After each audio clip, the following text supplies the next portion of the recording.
If it happens, then it will be something akin to Chernobyl of 1986. Hey everyone, my name is DJ and I am a radiation health physicist, and I just spent the last 6 years planning, preparing, and training for nuclear plant accidents. Accidents that are similar to the ones that could come from something such as Zaporizhzhia. First off, I want to answer the elephant in the room here. Could the Zaporizhzhia nuclear plant be another Chernobyl type disaster? And the answer to that, just point blank, is absolutely not. Not even close. And there's many reasons behind that, but first let's go ahead and catch you up on what's been going on recently. There's been a lot of rhetoric going on about the Zaporizhzhia nuclear plant. There's been Ukraine saying that Russia is planning on doing some sort of provocation there, including mining cooling systems or putting bombs on top of the reactors. Russia is trying to say that Ukraine is going to launch some sort of drone attack on the facility recently. Supposedly last night there was supposed to be some sort of attack, but that didn't actually happen.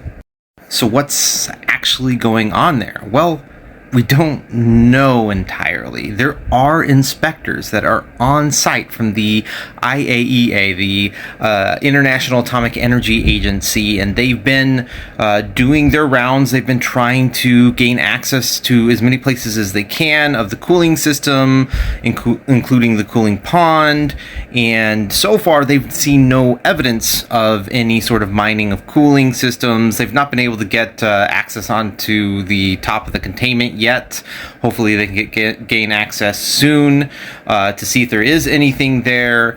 But so far they've not seen any changes in the military presence there, even though I think I saw news reports saying that there has been reduction in military presence there. So it's been really hard to gauge whether or not something actually will happen. So what could happen to the facility, and what sort of effects would it have to the locals, and what sort of long-term and maybe larger effects could it have on the country as a whole? So recently I was invited on the Maria Report, which is on Twitter. It's a Twitter Spaces. It's on 24/7.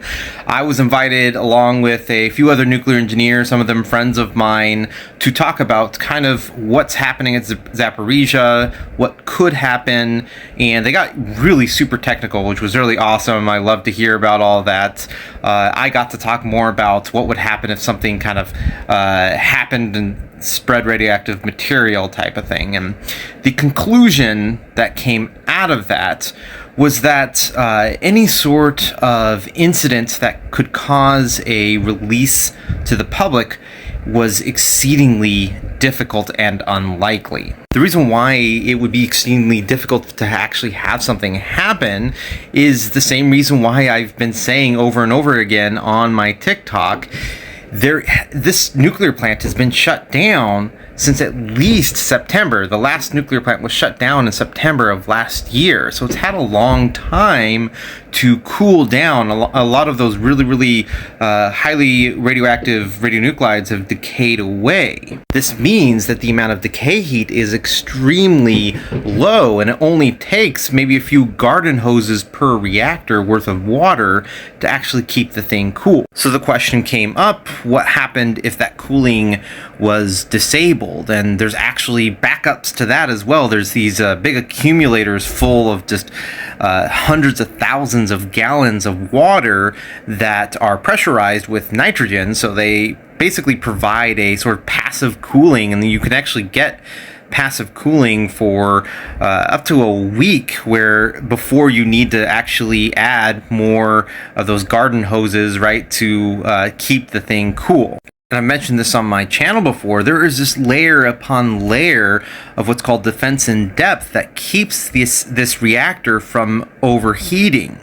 But of course, there could be the worst case scenario where Russia stops the operators from being able to do things. Maybe they try to damage the containment, or maybe they damage the cooling.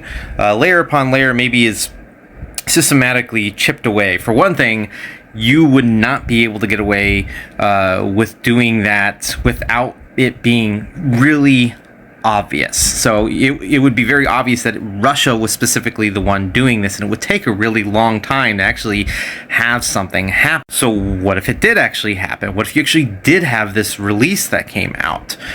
Good thing is, all of the radioiodine, which is the isotope of concern when the nuclear plant has been operating and then suddenly shuts down and then has a release, that is all gone. That is decayed away completely to where there's no radioiodine at all. And in the Chernobyl nuclear plant, which is a good example to kind of compare to, the radioiodine was definitely there, and that's actually what caused all of the off-site harm, was radioiodine in the milk and the children who were consuming that milk.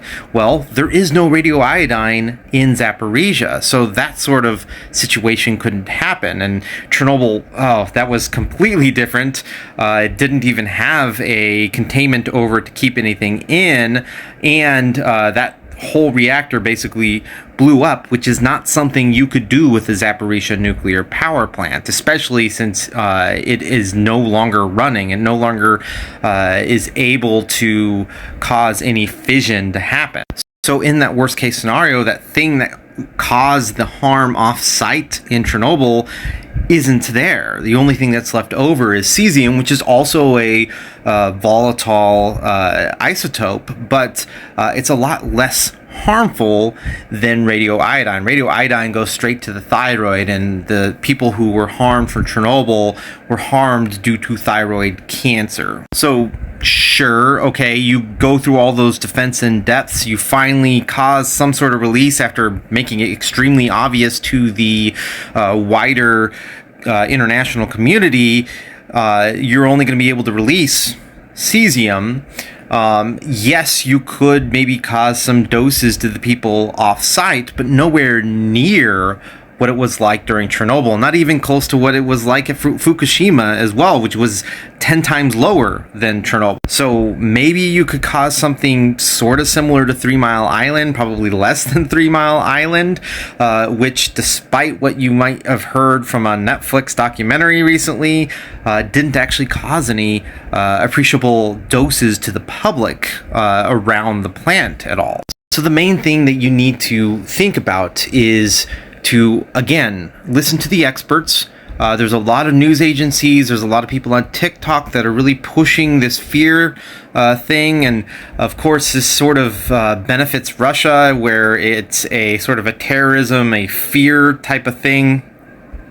I'd say keep a level head, listen to the IAEA, and if you'd like, go ahead and give me a follow. I am keeping a very close eye on the situation, and when you hear something that sounds outlandish, really dig into it and try to find out whether or not that's actually accurate. So it's good to remember that this is nowhere near a Chernobyl type incident, not even a Fukushima type incident, if something were to happen.